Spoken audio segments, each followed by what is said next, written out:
कोई भी अपने कैरेक्टर को खुद नहीं रचता है, उसका कैरेक्टर रचा रचाया पहले से उसको बनाता है। जैसे कल ही किसी ने हमसे किसी ने कहा कि किसी की विशेषता की बात हो रही थी कि कोई कि मुझ में जो विशेषता होती है तो भगवान उस विशेषता को यूज करता है।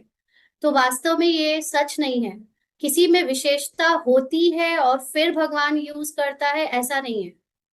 वो विशेषता उसमें डालता ही ड्रामा है, और वो विशेषता से ड्रामा ही उसको आगे के लिए रोल में जो भी रोल प्ले कराना है उसमें, चाहे बीके सेवा की है चाहे कोई और बाहर की सेवा की है, वो ड्रामा ही उससे यूज कराता है। माना वो कैरेक्टर में, उस कैरेक्टर को ना तो बनाने वाला वो है जो अपने को मैं कह रहा है या कोई और उसको देख रहा है, और ना ही उसकी विशेषता को यूज कराने वाला कोई और है।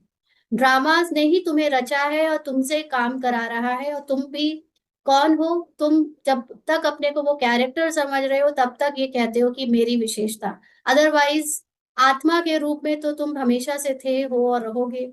ये कैरेक्टर तुम हो ही नहीं, है ना? तो ये महिमा जो हम सोचते हैं विशेषता की, मेरी विशेषता बाबा ने यूज करी या किसी और की विशेषता बाबा ने यूज करी। बाबा ने बोला हुआ एक बार मुरली में कि अगर तुम्हें ये ज्ञान ना होता तो तुम्हें ये विशेषता यूज करते आता क्या?